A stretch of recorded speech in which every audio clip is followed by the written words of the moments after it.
भाई आप लोग को तकलीफ क्या है? अगर बच्चे लोग कोई भी अगर क्रिसमस बना रहे हैं तो आप लोग को उससे तकलीफ क्या है? सारे रिलीजन में आप लोग मतलब इंटरफेयर करते हो। हालांकि मैं एक मुल्हिद हूँ, बट मुझे जानना है ये बात। नहीं, हमें कोई तकलीफ नहीं है मनाए, हमने रोका है आपको मनाने से। नहीं नहीं, आप लोग इतना नॉलेज देते रहते हो दूसरे लोगों को कि उनको क्या बनाना है क्या नहीं। तो मतलब आप लोग अपने आप को मतलब आप लोग तो ये भी कहते हो कि क्रिश्चियन से ज्यादा तो क्रिश्चियनिटी मुसलमानों को पता है। हालांकि आप लोग दुनिया के हर काम में जीरो हो, बट यहाँ पे आ जाते हो बड़ी बड़ी बातें करने।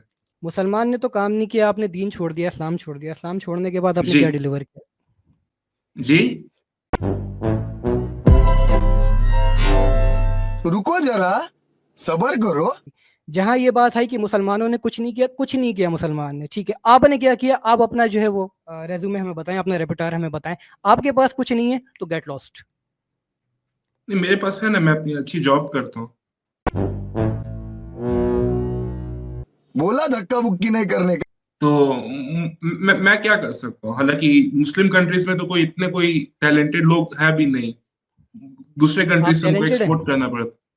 जी मैं बिल्कुल टैलेंटेड हूँ। नहीं, तो मैं वही मैं पूछ रहा हूँ ना, तुमने उनसे क्या ज्यादा किया टैलेंट, अपने अपने टैलेंट से, अपने टैलेंट पर क्या किया है तुमने ऐसा? नहीं, जितनी क्या इजाद टेक्नोलॉजी किया? जो यूट्यूब यूट्यूब जो बना है, जितनी टेक्नोलॉजी बनी, ये सब तो गोरों ने ही बनाया है। और इस पे आके आप लोग उनसे ज्यादा स्मार्ट बनते हो, कहते हो कि देखो आतिफ हम भाई, अरबी जो आतिफ भाई एक मिनट, यूट्यूब किसने जी जी बनाया? जी जरा मुझे जी। थोड़ा एजुकेट कर दे, फिर इनको मैं जी क्लिक कर देता जी। यूट्यूब किसने बनाया? यूट्यूब गूगल ने बनाया है। यूट्यूब हूँ। गूगल ने यूट्यूब बनाया गूगल ने बनाया है, देख रहे हो तुम, सुन रहे हो? यार ये क्लिप अलग से काट के अपलोड करना चाहिए है ना। मजा आया। और मैं ये जो मजा है हिंदुस्तान के हर व्यक्ति को देना चाहता हूं। यूट्यूब गूगल ने नहीं बनाया है, यूट्यूब को गूगल ने बाय किया है। आपको आपको पता ही जी नहीं है, you don't even know the history about that. जी जी जी। Okay.